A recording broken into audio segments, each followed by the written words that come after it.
Hello, welcome to another episode of the Horror Vision Horror Podcast. My name is Sean. And I am Anthony the Assimilated. And I'm Missy. And we're going to talk about the ins and outs of cold storage. So, guys, I bought a new refrigerator a week ago, and I've really been playing around. No, I'm kidding. Well, I'll just drop that joke right there. We're going to talk about Cold Storage, brand new movie, directed by Johnny Campbell, written by David Cope,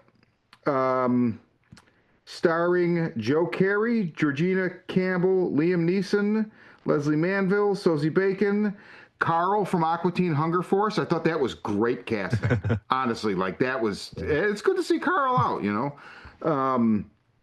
Who was Carl? What was his fucking name? The boss. Yeah. Oh, Griffin? Yeah, Griffin. Like it's Carl from Aqua Teen. Yeah, so Anthony, you just got home from the theater. Yeah. We also just saw it tonight. So what did you think of Cold Storage? I almost said Total Bacon. Sorry, I guess that mushroom soup must have spoiled. Anyway. No, I had a good time with it. Theater had probably 20 people in there, so I was glad people showed up. That's cool. And that was me canceling another viewing over at Del Amo, and when I went to go cancel it, that one had a ton of people in the audience as well. So people showed up tonight, which is great. There's not a lot of promo for it. Like I said, I was talking to you earlier, and I saw this trailer ahead of another movie probably a month or two ago, and I was like, oh wow, that looks like it's going to be great. And I completely forgot when it was coming out. Turns out it was this evening. And no, I got in there. I had a great fucking time with it. It was nasty. Gave me the fucking heebie-jeebies a couple of times.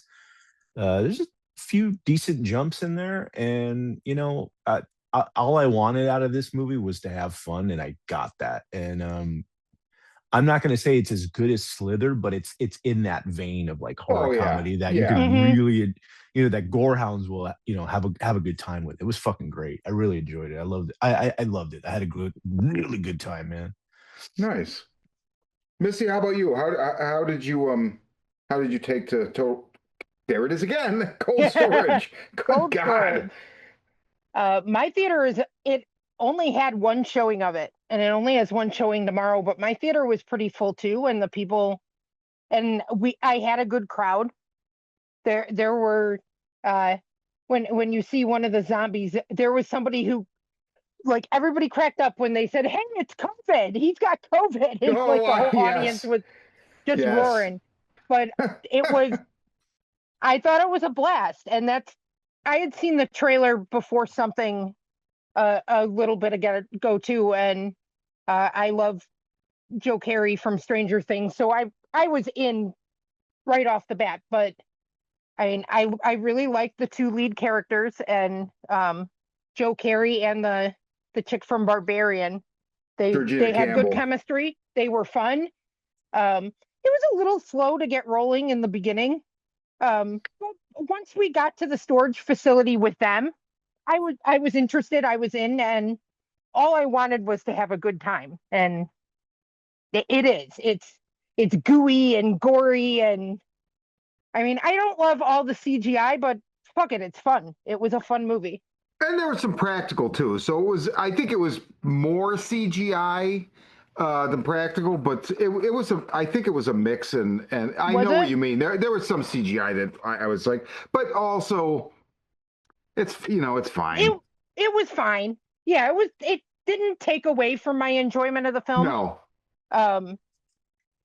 Like, I think Ant is right on with it reminded me a bit of Slither too, but it's fun, and it's good gross out fun. Yeah. Definitely. Yeah, definitely. And the two leading characters are likable. Like, they're fun to ride along with. Agreed. Georgina Campbell's really a class act. I don't know. I mean, Carrie's great too, but she's and she's got another movie coming out called Psycho Killer. So I'm glad that she's kind of having a year. Cause I don't know. I think she's really good. I'm surprised this didn't get much promotion though, especially with all the Stranger Things hype this year. Yeah. Right. Being with, is starring Joe Carey, and he's he's fun. It's like watching Steve Harrington fight, mutant fungus monsters. I feel like every movie he's in doesn't get the press that you would think for having a cast member. You know what I mean? Like there's that Spree movie. Hmm. There's something else too, and I'm like, I always hear about them. I feel like well after they're out or whatnot. This I'd never even heard of this until you mentioned it like a week or two ago, But or if I especially hadn't. especially with Stranger Things wrapped, Yeah, I mean, it it dominated the holidays, and then this movie came out, yeah, right 2 months after. later, and it's getting one showing, and people are coming out for it. It'll hopefully it'll get more then. The CG thing, yeah, but it didn't bother me, and I don't want anyone with listening to this to think that like Hmm. it, like you said, it didn't take away. I got serious Return to Living Dead vibes, and I can see uh, that. and it's kind of like that Slither, and I also got some Street Trash vibes as well. Okay, I got a bit Um, of Train to Busan. oh, interesting, Think interesting. think about the creatures. Yeah, yeah, absolutely. Oh, yeah. Um, and Liam Neeson also. So here's something about Liam Neeson I realized. I think I always like Liam Neeson when he's in a movie, but I don't like generally when he has a lot of movies come out and they'll come out and I'll be like, yeah, I would not interested because he's basically just made Taken over and over and over again. I think I'm sure there's some exceptions to that, but primarily he became this kind of like rote action hero guy, and I don't know, I'm just not into it, but I always like him. I realize like that's why he's that guy because literally people are just like I think people just like him. And so people that write these kind of like basic action movies are like, we'll pay for you to be in our movie. And he's like, yeah, you will, but I'll be in your movie. And then people go see it because people like Liam Neeson. Uh, Always, I don't know. He's good at what he does. And it's nice when what he does, is something I will watch because it's not very often. But I love yeah, his I dedication to the role, as ludicrous as the fucking script is, you know. So it's you got to give him credit. So oh, absolutely, absolutely. Like, yeah, and dude, Richard Brake, always a pleasure. Yes. of course, always a yeah, pleasure. definitely. Uh, I just, as soon as I saw his name in the credits, I was like, yes, oh, thank you. Uh, just a lot of, really a lot of fun. Really enjoyed it. Yeah, it's got everything the gorehounds are looking for. If you want some splatter, guess what? Yeah. It's there. You want body horror? Oh, it's fucking there. Like there's some nasty shit that happens in Yeah, here. Hmm. A lot of fairly decent tense moments. I like again, I got, the heebie-jeebies a few times and there's a Hmm. few jumps as well. It's just effective. And I mean, if you're looking for just good unclean horror, like this is it. Definitely take a date because why the fuck not? You're gonna have yeah, fun. Yeah, yeah. it's fun. It's just fun. You're gonna have a great fucking Yeah. time. That's my stamp of approval. And this is kind of the pop version of those movies we mentioned, which aren't really pop movies. So it's always interesting to see that. Like when you said take a date, I'm like, yeah, like I feel like this is a movie where 10 years ago, I don't think this would have been in a studio because people would have been like, this is, but they made a pop version of that, of Street Trash, or I mean, not quite Street Trash, but like Slither. Um, those are not pop movies, Return of the Living Dead. I mean, it's pop culture, but it's not a pop movie. I don't, or maybe at this Right. point, Return of the Living Dead is because it's legacy, but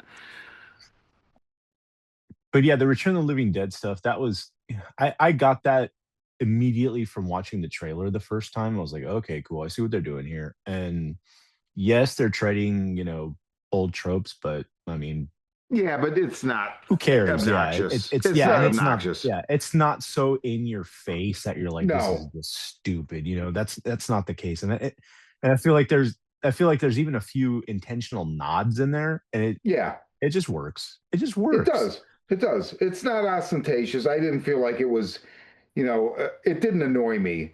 And that's something I would get annoyed at is if movies overly. signal to, like where homage becomes like, okay, can you think for yourself for a minute? Right. It was not a case of that whatsoever. So, and maybe even like there's an 80s, like not exactly the Goonies, but like the Blob, there's like that Mhm. kind of 80s feel to it a little bit too. So that was kind of cool. Well, and it's also very relatable in that whole, this guy is just having a really crappy day at work Yeah. Yeah. and ends up fighting, alien mutant fungus zombies while working the night shift at a crappy job that he really needs. I had no idea, even sitting down, that that's what this movie was going to be. I had literally no idea. Oh, I I knew there knew. was some element of contagion, but Mhm. I didn't know it was going to be that. So it was like I was happy. I didn't know it was alien fungus mold, but I mean, I knew it was that whole, guy working a crappy job and having to deal with bad shit Right. kind of movie. But it's super fun, and you know, we need more super fun right now. The world is kind of depressing and ugly. Yeah, I've actually it fit. I've been doing super fun for the last week, like more than I know. I'm usually a little bit of like a well, not a little bit. I like dark shit, right? But I've been doing some like I've been listening to some David Lee Roth solo career and just like Nice. kind of Nice. having fun. So and this fit. So yeah, I mean, literally, like if you're looking to have fun, and originally we were going to do this episode. I originally had tickets to see Wuthering Heights, and we were going to do the episode, but I was just going to sign on to Zoom and like record you guys, and then maybe see this at another time. But it turned out Kirsten and I were both so tired that she's like, I don't. Wuthering Heights started later, and it's a longer runtime, and it's a dirge. It's it's not going to be like snappy. So she's like, I don't think I can do that. I'm like, Cold Storage starts like half an hour earlier, and it's Perfect. like 45 minutes, shorter. So she's like, let's do that. So, Oh, and I'm sure it's more energetic. oh, absolutely. I'm hoping I will love Wuthering Heights, but as like a feast for the eyes. But this was just fun. So if you're looking to have fun this weekend at the movies, Cold Storage is the way to go. Yeah. Definitely. Yeah. That's Cold Storage, and this is Horror Vision, and my name is Sean. And I'm David Lee Roth. Boozy, boozy, bop. Diddy bop. And I'm still just Missy.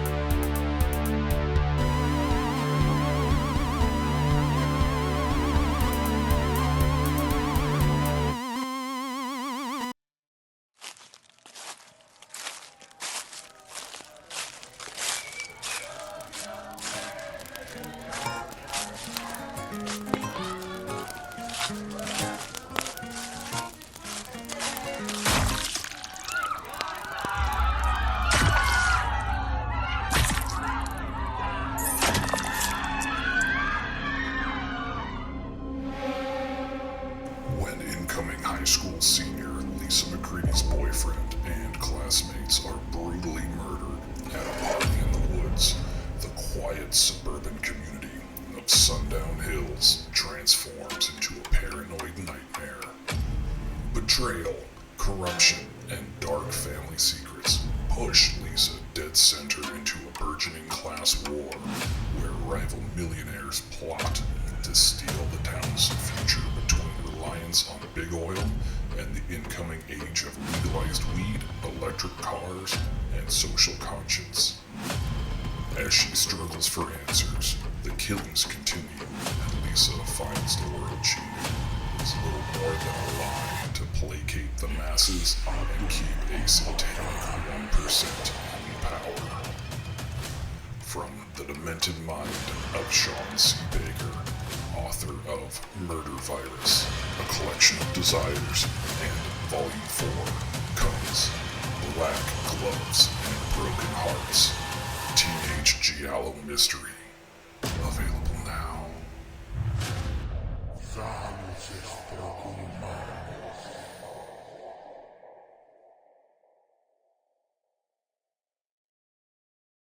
That's cold storage. This is a Yeah. whole. God damn! Can I talk today or what?